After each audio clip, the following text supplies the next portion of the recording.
జై శ్రీమన్నారాయణ. శ్రీమతే రామానుజాయ నమః. కృష్ణం వందే జగద్గురుం. వ్యాసాయ విష్ణురూపాయ వ్యాసరూపాయ విష్ణవే నమో వై బ్రహ్మనిధయే వాసిష్ఠాయ నమో నమః. భరద్వాజకులం బోధి చంద్రం శ్రీపురుషోత్తమం వేదాంతోభయనితత్వార్థ జ్ఞానదం గురుమాశ్రయే. జయ శ్రీమన్నారాయణ. శ్రీమతే రామానుజాయ నమః. కృష్ణం వందే జగద్గురుం. మనం భాగవతంలో ద్వితీయ స్కందంలో అధ్యాయం 9లో మనం 13 దాకా వచ్చాం. 14 చెప్పుకోవాలి. శ్రీరహితరూపిణ్యురుగాయ పాదయో కరోతి మాతం బహుదా విభూతిభిః ప్రేంఖంసితాయ కుసుమాకరానుగైర్విగీయమానా ప్రియకర్మ గాయతి. లక్ష్మీదేవి తన దివ్య రూపమున భగవానుని చరణకమలమున ప్రేమయుత సేవలో నెలకొని ఉండెను. వసంతానుచరములైన నల్లని తుమ్మెదలచే ప్రేరేపితై ఆ మిత్య సఖీ జనముతో పాటుగా వైవిధ్యపూర్ణ ఆనందము భగవత్సేవ నందు నెలకొనుటయేగాక ఆ దేవదేవుని కర్మల మహిమలను గానం చేయుటెందును నియుక్తురాలై ఉండెను. దదర్శ తత్రాఖిల సాత్వతాం పతిం శ్రియః పతిం యజ్ఞపతిం జగత్పతిం సునందనంద ప్రబలార్షణాదిభిః స్వపార్షదాగ్రైః పదిసేవితం విభుం. సమస్త భక్తమండలికి ప్రభువును, లక్ష్మీదేవికి పతియును, సమస్త యజ్ఞములకు ప్రభువును, జగత్పతియును, స్వపార్షదులకు నందుడును, సునందుడు, ప్రబలుడు, అర్హనుడు వంటి అగ్రశ్రేణి సేవకులచే సేవించబడివాడునోగు పూర్ణ పురుషోత్తముడైన భగవానుని బ్రహ్మదేవుడు వైకుంఠలోకమునందు గాంచెను. ఎవరేని ఒక రాజు గూర్చి మనం పలికినప్పుడు కార్యదర్శి అంటే ఆంతరంగిక కార్యదర్శి, సేనానాయకుడు, మంత్రులు, సలహాదారులు వంటి ఆంతరంగిక పరివారమును అతడు కూడి ఉండునని సహజముగా అవగతమై ఉండును. అదే విధముగా మనము శ్రీకృష్ణ భగవానుని దర్శించినప్పుడు వివిధ శక్తులు, పార్షదులు, ఆంతరంగిక సేవకులు మొదలగు వారిని కూడి ఉన్నట్లుగా ఆ దేవదేవుని కాంతుము. అనగా సకల జీవులకు నాయకుడును, అన్ని సంప్రదాయముల భక్తులకు ప్రభువును, సర్వైశ్వర్య ప్రభువును, సమస్త యజ్ఞపతియును, తన సృష్టి అందరి ప్రతి దాని భోక్తయును అగు శ్రీకృష్ణ భగవానుడు పరమ పురుషుడు మాత్రమే కాక స్వపార్షదులచే నిత్యము పరివృత్తుడును అయ్యుండును. వారందరూ ఆ దేవదేవుని ప్రేమయుత దివ్య సేవయందు నెలకొనుందురు. భృత్య ప్రసాదాభిముఖం దృగాశవం ప్రసన్నచారుణలోచనాననం కిరీటినం కుండలినిం లినం చతుర్భుజం పీతాంశుకం వక్షసి లక్ష్మితం శ్రియా. సేవకులపై అనుగ్రహమును చూపునున్నట్లు గోచరించిన వాడును, తన చూపే మత్తును కలుగజేయచు ఆకర్షణీయమై ఉన్నవాడును అగు భగవానుడు మిగుల ప్రసన్నుడైనట్లుగా గోచరించెను. మనోహరముగు ఎర్రని వర్ణముతో అలంకృతమైన దరహాసవదనమును అతడు కలిగి ఉండెను. పితవదమును దాల్చి అతడు కర్ణకుండలములను కిరీటమును ధరించి ఉండెను. చతుర్భుజుడైన ఆ దేవదేవుని వక్షస్థలము లక్ష్మీదేవిచే చిహ్నితమై ఉండెను. పద్మపురాణమునందలి ఉత్తరఖండమునందు యోగీపీఠం అంటే భగవానుడు తన నిత్య భక్తుల దర్శనమోసకు స్థానం యొక్క పూర్తి వర్ణము కలదు. ఆ యోగపీఠమునందు మూర్తిభవించిన ధర్మము, జ్ఞానము, ఐశ్వర్యము, వైరాగ్యములు భగవానుని పాదపద్మముల చెంత ఆశీనమై ఉండును. ఆ దేవదేవునికి సలహా నొసకొటకై ఋగ్వేదము, సామవేదము, యజుర్వేదము, అథర్వవేదము స్వయముగా ఉపస్థితమై ఉండును. చంద్రుడు అదిగా గల 16 శక్తులు అచ్చడు నుండును. చంద్రుడు, కుముదుడు అని వారలు తొలి ద్వారపాలకులు, భద్రుడు, సుభద్రుడు అని వారలు మధ్య ద్వారపాలకులు, చివరి ద్వారము చెంత జయ విజయులు ఉందురు. కుముదుడు, కుముదాక్షుడు, పుండరీకుడు, వామనుడు, శంకుకర్ణుడు, సర్వనేత్రుడు, సుముఖుడు మొదలగు ఇతర పాలకులను కలరు. భగవత్ప్రసాదము ఈ ద్వారపాలకులచే చక్కగా అలంకరింపబడి రక్షింపబడుతుండును. అర్జర్షణీయాసనమాస్థితం పరం వృతం చతు షోడశ పంచశక్తిభిః యుక్తం భగైః స్వైరితరత్రచాధ్రువైః స్వ ఏవ ధామన్ రమమాణమీశ్వరం. భగవానుడు తన సింహాసనమునందు ఆసీనుడై చతుశక్తులు, షోడశ శక్తులు, పంచశక్తులు అనేది వివిధ శక్తుల చేతను మరియు తాత్కాలిక స్వభావం కలిగిన ఇతర అల్పశక్తులతో పాటుగా 6 సహజ ఐశ్వర్యములతోనూ పరివృత్తుడై ఉండెను. కానీ అతడే స్వధామమున రమించడి వాస్తవముకు ఈతుడై ఉన్నాడు.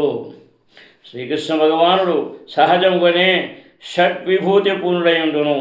సర్వోన్నత ఐశ్వర్యవంతుడు, శక్తిమంతుడు, ప్రసిద్ధిగాంచినవాడు, సౌందర్యవంతుడు, జ్ఞానమందు మహోత్కృష్టుడు, అంతేగాక పరమైరాగ్యవంతుడు అతడే.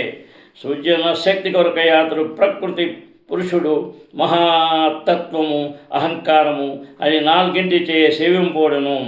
పంచభూతములు భూమి, నీరు, గాలి, అగ్ని, ఆకాశము.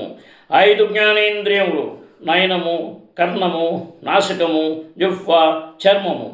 5 కర్మేంద్రియములు హస్తములు, పాదములు, ఉదరము, ఉదము, జననేంద్రియము. మనస్సు అనడి 16 చేతను అతడు సేవింపబడును. ఇక 5 అంశములు రూప, రస, గంధ, శబ్ద, స్పర్శలనే ఇంద్రియార్థములను కూడి ఉండును. ఈ 25 అంశములన్నీ భౌతిక సృష్టి యందు భగవానుని సేవించును. అతని సేవార్థమై అవి స్వయముగా ఉపస్థితమైండును. 8 అల్పవిభూతులను తాత్కాలిక ఆధిపత్యం కొరకై యోగులచే పొందబడు అష్టసిద్ధులు అతని నియంత్రణ ఎందే ఉండును. ఎటువంటి శ్రమలేకనే అటువంటి శక్తులన్నింటినీ అతడు సహజ రీతిని పూర్ణముగా కలిగి ఉండును. కనుకనే అతడు పరమేశ్వరుడై ఉన్నాడు. తీవ్ర తపస్సుచే దేహపరముకు కసరత్తులచే జీవుడు ఏదో కొంత అద్భుత శక్తిని తాత్కాలికముగా పొందవచ్చును. కానీ అది అతని దేవదేవుని మాత్రము చేయచాలదు. దేవదేవుడు స్వశక్తిచే యోగులందరికన్నను అనంతముగా పరమశక్తిమంతుడై ఉన్నాడు. జ్ఞానులందరికన్నను అపరిమితము జ్ఞానవంతుడై ఉన్నాడు. ధనవంతులందరికన్నను పరమ ఐశ్వర్యవంతుడై ఉన్నాడు. సుందరులకు జీవుల కన్నను పరమ సుందరుడై ఉన్నాడు.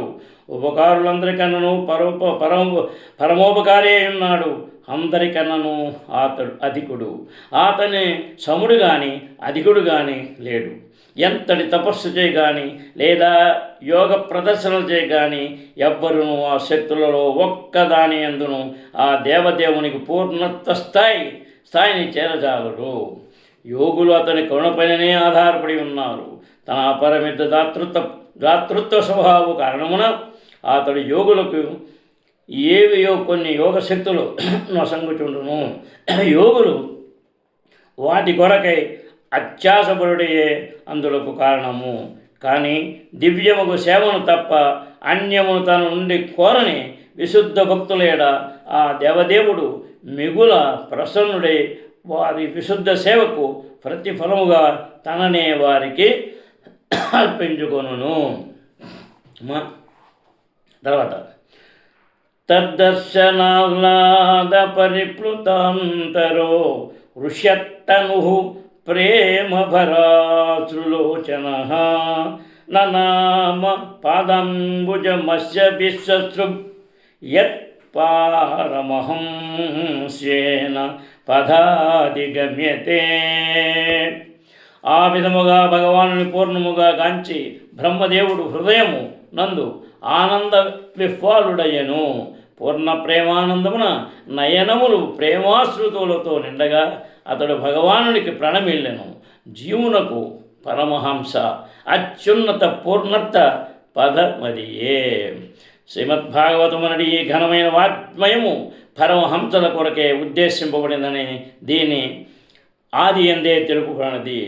పరమో నిర్మత్సరాణం సతాం అనగా ఈ శ్రీమద్భాగవతము అసూయాద్వేషము నుండి పూర్తిగా విడివడి ఉన్నట్టు మనుజులకే ఉద్దేశింపబడినది. బద్ధ జీవనమునందు ఏ మాత్సర్యభరిత జీవనము పైనుండియే అనగా పురుషోత్తముడకు శ్రీకృష్ణ భగవాను మాత్సర్యములు కలిగి ఉండటంతోనే ఆరంభము కాగలదు. సర్వశాస్త్రములందు భగవానుడనే అంశము నిర్ధారిత విషయమై ఉన్నది. భగవద్గీత యందు ఆ దేవదేవుని స్వరూపము ప్రత్యేకించి పేర్కొనబడినది. జీవన క్లేశముల నుండి రక్షింపబడుటకు మనుజుడు శ్రీకృష్ణ భగవానునకు తప్పక శరణజొచ్చవలనని ఆ ఘనవాత్మయమునందరి చివరి భాగము నొక్కి చెప్పబడినది. కానీ పాపజీవనులు దురదృష్టవశాత్తు దేవదేవుని విశ్వసింపరు. ఎట్టి యోగ్యతలు లేకనే ప్రతి ఒక్కరూ స్వయముగా భగవానుడు కావాలని వాంఛింతురు. బద్ధజీవుని అందలి ఈ అసూయాపూరిత స్వభావము భగవానునితో ఐక్యము కాగోరు స్థితి వరకును కొనసాగును. కనుకనే భగవాను యందు ఐక్యము గోరులను కూర్చి కల్పనము కావించు జ్ఞానుల యందు పరమోత్కృష్టుడును పరమహంస కాజాలడు. అసూయాపూరితము మనస్సును అతడు కలిగి ఉండటే అందులో కారణము. అనగా భక్తి యోగాభ్యాసము నందు నెలకొనిన వారి చేతనే పరమహంస స్థితి పొందబడినదై ఉన్నది. పూర్ణముకు ప్రేమతో శ్రీకృష్ణ భగవానులకు కూర్చబడి భక్తిత సేవ జీవితపు అత్యున్నత పూర్ణత్వమునకు తనను ఉద్ధరించునని దృఢముగా నమ్మకమును మనుషుడు కలిగి ఉన్నప్పుడే ఈ భక్తియోగము ఆరంభము కాగలదు. ఈ భక్తియోగ కళను బ్రహ్మదేవుడు పూర్తిగా విశ్వసించెను. తపమును నిర్వహించుటకు భగవానుడు వసగిన ఆదేశమును సైతము విశ్వసించెను. గొప్ప తపముతో అతడు ఆ కార్యమును నెరవేర్చి వైకుంఠలోకమును మరియు భగవానుని సైతము స్వానుభవముగా గాంచుడని గొప్ప జయమును సాధించెను. భగవద్ధామమును ఎవరును మనస్సు లేదా యంత్రము అనే యాంత్రిక విధానముల ద్వారా చేరజాలరు. శ్రీకృష్ణ భగవానుడి కేవలము భక్తియోగం ద్వారానే అనుభూతులు కాగలడు. కావున ఆ విధానం నశించు మనుషుడు వైకుంఠధామమును చేరగలడు. నిజమునకు బ్రహ్మదేవుడు కమలాసనమునందు ఆసీనుడై ఉండెను. పూర్ణ శ్రద్ధతో భక్తి యోగం నిర్వహించడం ద్వారా అతడు అచ్చడి నుండి వైవిధ్యపూర్ణము వైకుంఠలోకములను మరియు భగవానుని అతని పార్షదులను గాంచగలిగెను.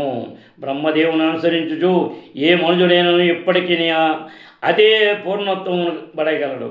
దాని కొరకై ఇతడు ఉపదేశించబడిన పరమహంస పదమును అనుసరించవలసి ఉండును. ఈ యుగములకు అట్టి ఆత్మానుభవ విధానముచే శ్రీ చైతన్య మహాప్రభు సైతము సమర్థించి ఉండరి. మొట్టమొదటి మనుషులు పూర్తి నమ్మకంతో శ్రీకృష్ణుని ఎందు విశ్వాసం ఉంచవలెను. కాల్పనిక తత్వ సిద్ధాంతముల ద్వారా ఆ దేవదేవుని ఎరుగుటకు ఎటువంటి యత్నము చేయకుండా ఆయన గూర్చి శ్రీ భగవద్గీత నుండి పెద్ద భాగవతం నుండి శ్రవణం చేయవలను. అట్టి ప్రవచనములను మనుజుడు భాగవతుని ద్వారానే వినవలేను. కానీ వ్యాపార ధోరణిలో గల వాని నుండి, కామ్య కర్మలతో నుండి కానీ, జ్ఞాని నుండి, యోగి నుండి శ్రవణం చేయరాదు. శాస్త్రమును నేర్చు రహస్యమదియే. మనుషులు సన్యాసమును స్వీకరింపవలసిన అవసరము లేదు. ప్రస్తుతం ఉన్నటువంటి స్థితి యందు అతడు నిలిచి ఉండవచ్చును. కానీ ప్రామాణిక భక్తుని సాంగత్యం కొరకే అన్వేషించి శ్రీకృష్ణ భగవాను దివ్య కథను శ్రద్ధాభక్తులతో అతని నుండి శ్రవణం కావించవలను. అట్టి పరమహంస పదమే ఇక్కడ ఉపదేశించబడినది. భగవానునికి గల వివిధ పవిత్ర నామములలో అజితుడు అను నామం ఒకటి, అనగా ఎవరి చేతను జయింపబడిన వాడిని భావము అయినను మహాపురుడకు బ్రహ్మదేవునిచే ప్రత్యక్షముగా అనుభూతం చేసుకొనబడి ప్రదర్శింపబడినట్లు పరమహంస గదము ద్వారా అతడు జయింపగలడు. బ్రహ్మదేవుడు స్వయముగా ఆ పరమహంస పదమును తన స్వవాక్కులతో ఈ విధముగా ఉపదేశించి ఉన్నాడు. జ్ఞానే ప్రయాసముదపాచ నమస్తయేవ జీవంతి సన్ముఖరితాం భవదీయవార్తాం స్థానే స్థితాః శృతిగతాం తనువాజ్వనో ఏ ప్రాయసోజితజితో యసిత్రైస్త్రీ లోక్యాం. బ్రహ్మదేవుడు ఇట్లు పలికెను, ఓ కృష్ణ, సాయుధ్యముక్తేందు లక్షితమై ఉండడి జ్ఞాన మార్గమును త్యజించి నీ మహిమలను కర్మలను సాధు పురుషునికి నుండి శ్రవణము చేయుటయందు నెలకొని ఉండేటి భక్తుడు తన విద్యుత్ ధర్మమునందు నీతిపూర్ణ జీవనమును గడుపుచు నీవు అజితుడమైనప్పటికీ నీ కరుణను దయను జయింపగలడు. శ్రీమద్భాగవతము 10:14-3 పరమహంసల పదమదియే. బ్రహ్మదేవునిచే స్వయముగా అనుసరింపబడి అంటే జీవితమునందు పూర్ణ జయమును సాధించుటకు అది తదనంతరము అతనిచే ఉపదేశించబడినది. అమ్మా తర్వాత తం ప్రియమాణం సముపస్థితం కవిం ప్రజా విసర్గే నిజసాతనార్హణం బభాష ఈజత్స్మితశోచిషా గిరా ప్రియం ప్రీతమనా కరే సుషన్. తన ఎదుట నిలిచున్న బ్రహ్మదేవుని గాంచిన భగవానుడు జీవులను సృష్టించుటకు తన ఇచ్ఛానుసారము నియంత్రించుటకై అతడు యోగ్యుడని అంగీకరించి అతనేదో మిగులు ప్రసన్నుడై కరస్పర్శ కావించి మందహాసంతో ఇట్లు పలికెను, భౌతిక జగత్తు సృష్టి గురుడిది కానీ యాదృచ్ఛికము కానీ కాదు. నిత్యబద్ధులకు జీవులు ఆ విధముగా బ్రహ్మదేవుని నుండి భగవత్ప్రతినిధి మార్గదర్శకత్వమున ముక్తిని పడేటకు అవకాశం వసకబడినది. ఈ జ్ఞానమును వారి ఎందు వ్యాప్తి చేయడం కొరకే భగవానుడు బ్రహ్మదేవుడికి వేదజ్ఞానము ఉపదేశించను. బద్ధ జీవులు తమ భగవానునితో గల సంబంధమును మరుతునట్టువారు కనుకనే సృష్టిని కొనసాగించుటకు మరియు వేద విజ్ఞానం విస్తరింపజేయుటకు అనునని శ్రీకృష్ణ భగవానుని అవసర కర్మలై ఉన్నవి. బద్ధజీవులను ఉద్ధరించుటలో బ్రహ్మదేవుడు గొప్ప బాధ్యతను కలిగి ఉన్నందున అతడు దేవదేవునికి పరమ ప్రియుడై ఉన్నాడు. బ్రహ్మదేవుడు సైతము తన ధర్మమును చక్కగా నిర్వహించినట్టు వాడు జీవులను సృష్టించడే కాక బద్ధజీవులను ఉద్ధరించడం కొరకే తన పక్షమును విస్తరింపజేయటం ద్వారాను అతడు దాన్ని సాధించును. ఆ పక్షమే బ్రహ్మ సంప్రదాయం అని పిలువబడుతున్నది. ఈనాటి వరకు ఈ పక్షమునందరి ఏ సభ్యుడైనను పద్ధతి జీవులను భగవద్ధామను తిరిగి చేర్చుడైందే సహజముగా నియుక్తుడై ఉన్నాడు.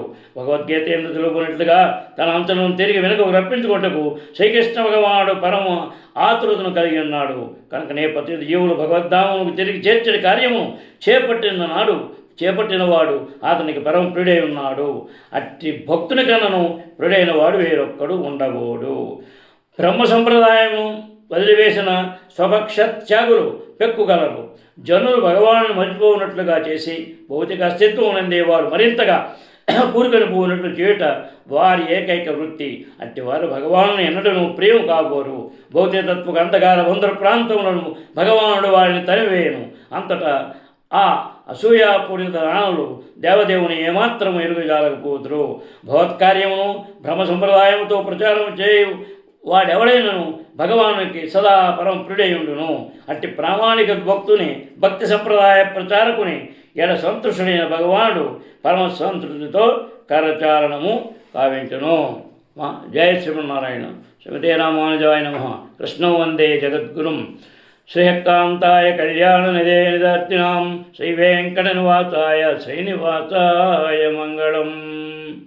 జయ శ్రీమన్నారాయణ. శ్రీమతే రామానుజాయ నమః. సర్వే జనా సుఖినో భవంతు. కృష్ణం వందే జగద్గురుం. జై శ్రీకృష్ణ.